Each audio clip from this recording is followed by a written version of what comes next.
Hi guys, and welcome to my Tanchjim Fission review. Before we begin, as usual, all the necessary links in the video description, and you'll also find there my test system setup details. If there will be anything to add, if there will be any new information or something like that, it will also be placed in the video description, so be sure to check that out. Before I'll forget to tell you about that, the price for Tanchjim Fission is something like $120. So, as you may remember, a while ago I was reviewing Tanchjim Origin that I liked very much. It has removable nozzles that allow you to tune the sound to your liking, and a set of replaceable connectors with digital to analog converter and headphone amplifier with DSP hidden in this one. And the same goes for the Origin, obviously. So these are called Tanchjim Fission, and they seem to have the same things I liked in Origin, but for more or less half the price. These are single dynamic driver IEMs with in-house developed 5th generation Tanchjim calls that DMT5 driver version. Interestingly, this is the same tech as in flagship Origin headphones. But remember, half the price. So same technology, same filters, same set of connectors, same USB digital to analog converter with headphone amplifier and DSP, and very similar silver plated OCC copper headphone cable for half the price. And that's why I got them. I was interested to see how much difference do we have between Fission and Origin, given that these are basically very similar when it comes to the technology, but they are costing only half as much. So some specifications. Total harmonic distortion, very low for the headphones, like that, 0.056%. Impedance, 16 ohms. Frequency response, although it's not clear whenever that's for 3 decibels fall or 6 decibels fall, but the range is given as anything between 8 Hz and 48 kHz.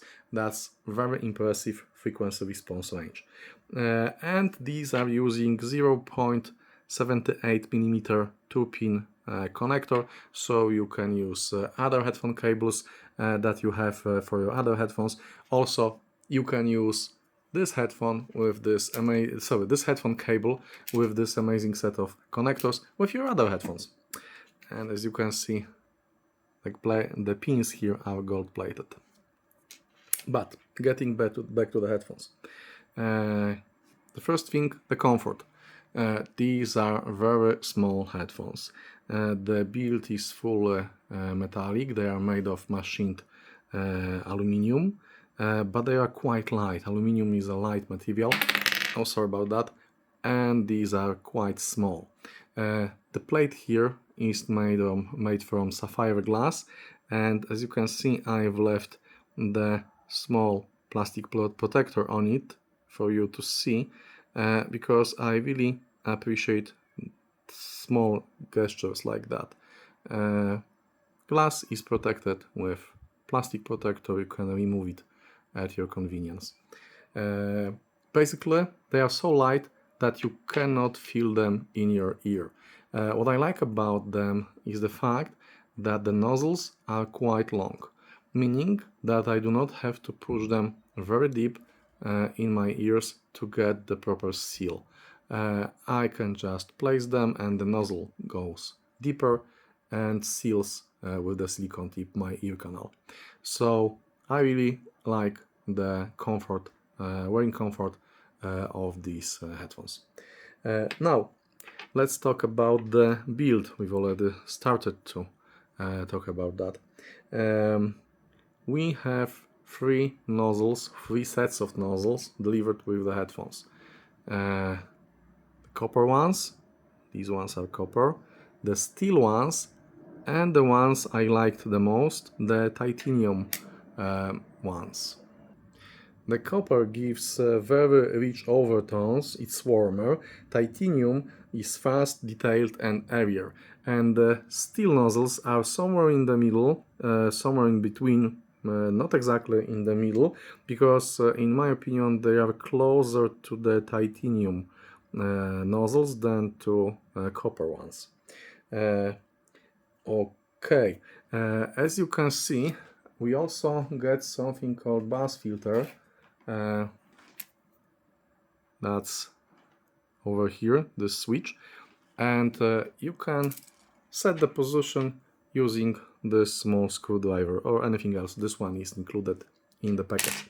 The thing is that this changes the buzz response, and let me show you the settings for that. Yes, we'll again use my tricky picture-in-picture mode. Yeah, that's this. So my favorite position was pop.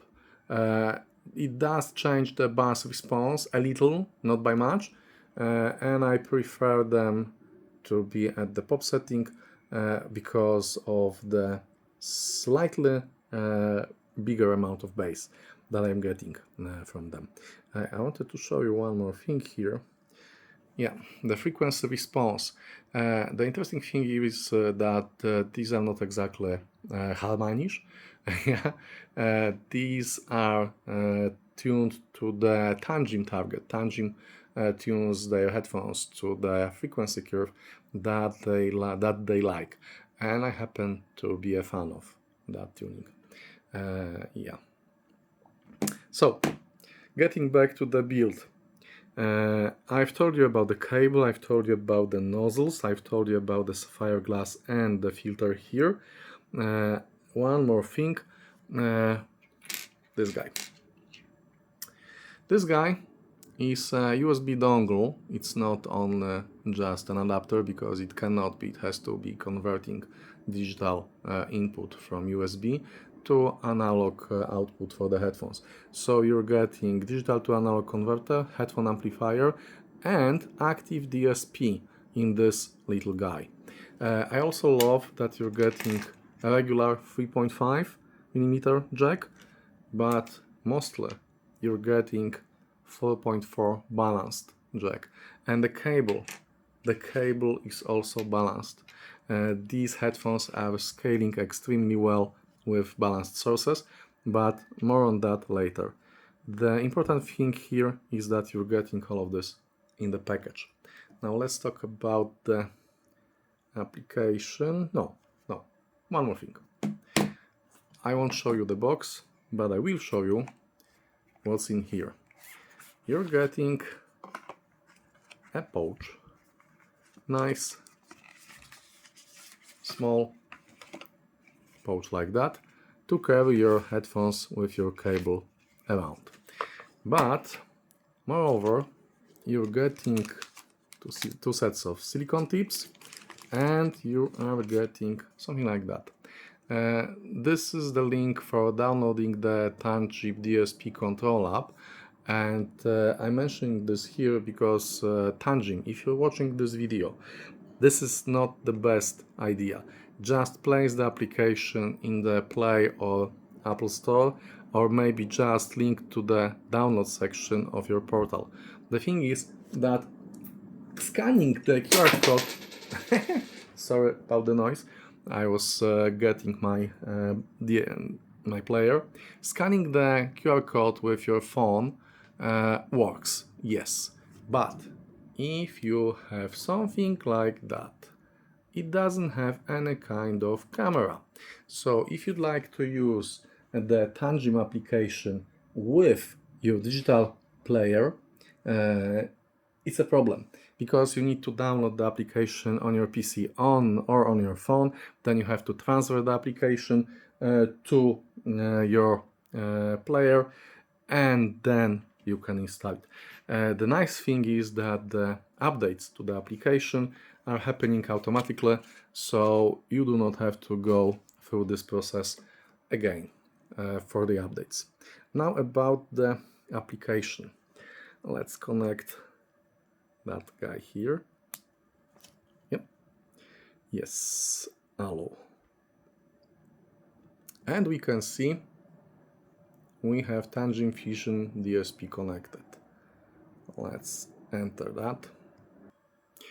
Okay, so I had to update the application because apparently I had not used the latest version. Now, once we'll connect this little guy, it'll be recognized as Tanchjim Fission DSP, and once we'll click here, we'll get access to equalizer and presets. Interestingly, we have a set of official presets, and we also have some gaming equalizer presets, and these are not for some let's say unknown local games, but these are for quite renowned games available on PC, on your smartphone, or Switch. So that's quite useful if you're a gamer. But most importantly, you have ability to set the custom DSP here.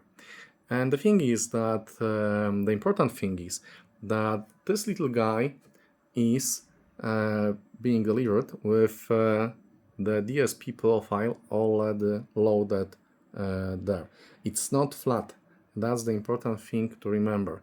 If you'll be using the regular connectors, these headphones will sound slightly different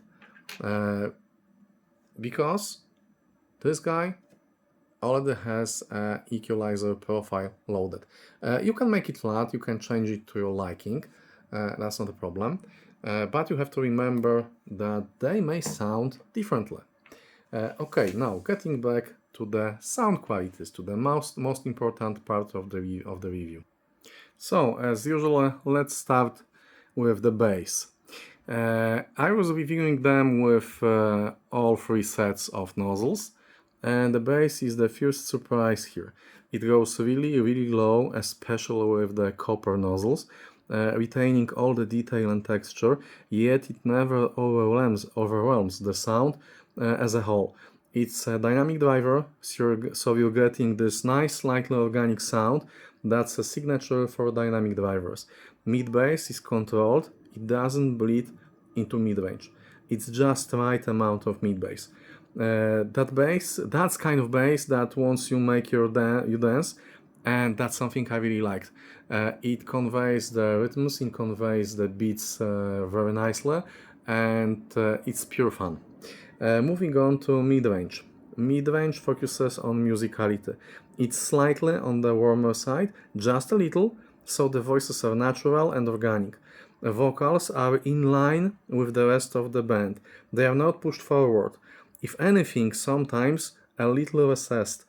On a few tracks, just a few of them, I wished that the vocals would be more upfront, but that may be just me being used to other headphones that I was reviewing and using earlier. And it was just on a couple of tracks. But again, the vocals here are amazing, they are clear, they are very organic, and the mid-range here is the star of the show. Now, moving on to treble. Treble character depends heavily on the nozzle type. With copper, it's less open, it's darker than with steel, and the area treble is delivered with the titanium. It's open, it's transparent, with sparkle and good extension. Copper sounds less open and darker, but strangely, sometimes that underlines the sparkle here and there. It's like having light in the dark. So I really liked copper and I really liked titanium. The steel is not as extreme as either one of them. It's not exactly in the middle, it's closer to titanium, as I've said earlier. But the changes coming from the different nozzles are very easy to hear. These are changing completely the character of these headphones. So basically, for the price of the one set, you're getting 3 sets of headphones. You can make them dark and warm, you can make them open and airy. Okay, let's move to the detail. These are amazingly detailed. They are fast, they are precise, but it's not in-your-face detail. It's older, but as long as it can make you sometimes pause the track and rewind because you've heard something and you want to check that out, if that was the outside, it was the outside sound, or was it something in the track, it doesn't draw your attention, so you can focus on musicality. But it's taller, almost on Origin level. These are very, very good when it comes to the detail. Moving on to scene and imaging. Another highlight. Scene is wider and deeper than with most of my other IEMs, so you never get that feeling of having elevator music in your head. Obviously, it's not as big as full-sized cans, but it's very good. I would call the soundstage oval, meaning that there's more information for the left and for the right than for the depth. But you will not notice it's wider than it's deep unless you will specifically look for it. The soundstage here, I think, may be a little bit better than with Origins, just a little bit better. How should I put that? When I was getting to that part of the review, when I tried to describe the soundstage, I realized that I was listening to them and I didn't pay attention to the soundstage earlier. And this is a very big thing because it means that these are IEMs. So most of the IEMs are playing in your head. These were not drawing my attention with the sound playing in my head. They sounded very open. Okay, so I've told you about the sound qualities, I've told you about the application, the profiles. Now let's move to some pairings. Let's talk about the pairings. These headphones are very easy to drive, but they scale nicely with balanced connections, and you do get the balanced cable and balanced connector with the set. So they'll scale better with balanced connections and better sources. The supplied digital to analog converter DSP head amp, the small guy, is surprisingly good. It's not up to the level of dedicated, separate, more expensive USB dongles, but you're getting it basically for free included with headphones. So again, by default, the DSP has preloaded EQ profile, so it's not flat. It's not bad, it's not weird, but I would wish to know about that, I don't know, in form of something written on the box. About the profile. The profile boosts bass a little, and it also boosts treble with a dip at something like 8 kHz. This DSP profile, this default profile, adds more airiness and loses some mid-bass for additional vocal clarity. So it's quite nice actually, though I would always prefer to know that by default it's not flat. Getting back to the pairings. Fission paired excellent with any source but Acliam. If you remember, I've been reviewing Acliam dongle a while ago. It's using Asahi Kasei 4493 digital to analog converter as far as I remember, and it's slightly on the warmer side. So I was preferring Tanchjim with neutral or airier, lighter sounding sources than with Acliam. As I said, it scales nicely with every better amplifier and dongle I used, preferring neutral or slightly analytical ones.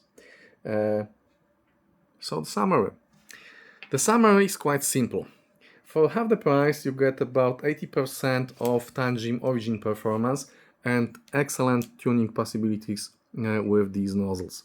At something like at least $20 you are saving getting this set of cable, connectors and DSP USB dongle here that you can also use with other 2-pin 0.78mm IEMs, and Fission is basically a no-brainer. It's not exactly lunch money, but $120 is not a big money for a set like that, especially for that good sounding headphones. If you like warm, darker IEMs, Fission is for you. But if you like open and airy IEMs, Fission is also there for you. Just replace copper nozzles. By the way, the default nozzles are copper. So replace copper nozzles with titanium ones and you will get a new set of IEMs. So these get my recommendation for excellent value and excellent sound quality. Thanks for watching this little review and subscribe for more videos on amplifiers, preamplifiers, digital to analog converters and headphones. Thanks once again and have a wonderful rest of the day. Bye guys.